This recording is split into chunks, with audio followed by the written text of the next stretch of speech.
Selamat pagi saudaraku seiman dalam Kristus. Salam sehat, sukacita untuk kita semua. Marilah kita siapkan hati dan pikiran kita untuk mendengarkan firman Tuhan. Tuhan beserta kita sekarang dan selama-lamanya. Inilah Injil Yesus Kristus menurut Lukas bab 6 ayat 12 sampai 19. Dimuliakanlah Tuhan. Pada waktu itu pergilah Yesus ke bukit untuk berdoa, dan semalam-malaman ia berdoa kepada Allah. Ketika hari siang, ia memanggil murid-muridnya kepadanya, lalu memilih dari antara mereka 12 orang yang disebutnya rasul. Simon juga diberinya nama Petrus dan Andreas saudara Simon, Yakobus dan Yohanes, Filipus dan Bartolomeus, Matius dan Thomas, Yakobus anak Alfeus dan Simon yang disebut orang Zelot, Yudas anak Yakobus dan Yudas Iskariot yang kemudian menjadi pengkhianat. Lalu ia turun dengan mereka dan berhenti pada suatu tempat yang datar.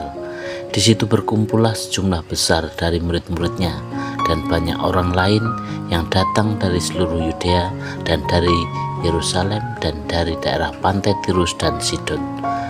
Mereka datang untuk mendengarkan dia dan untuk disembuhkan dari penyakit mereka. Juga mereka yang dirasuk oleh roh-roh jahat beroleh kesembuhan.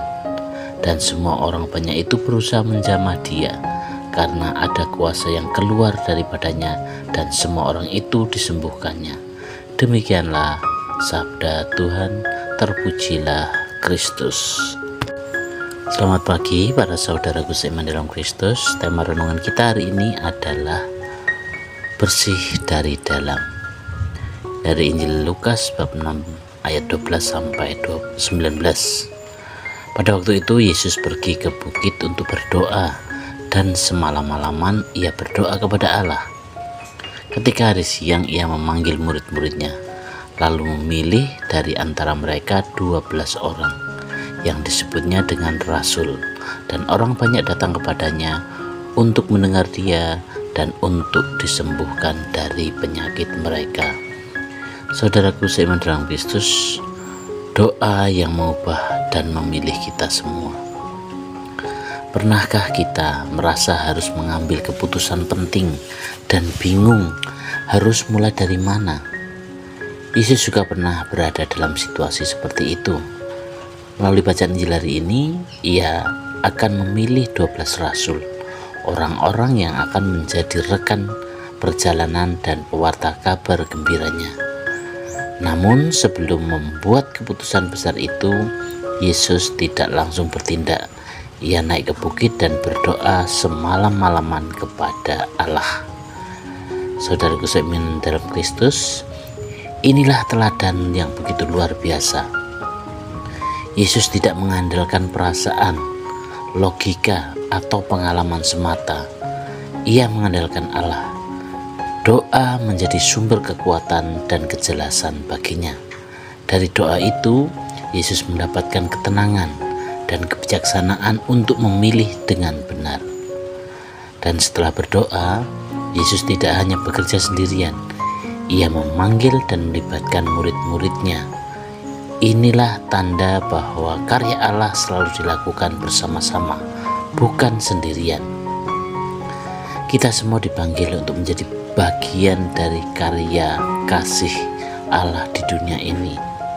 Dan menariknya, setelah itu banyak orang datang kepada Yesus untuk mendengar sabdanya dan disembuhkan. Doa yang tulus dalam kehadiran yang penuh kasih selalu menarik orang lain untuk datang.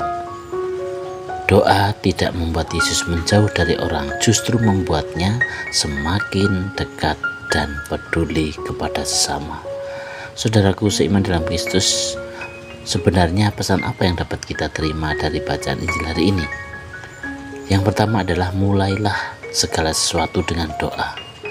Bahkan Yesus pun berdoa sebelum bertindak.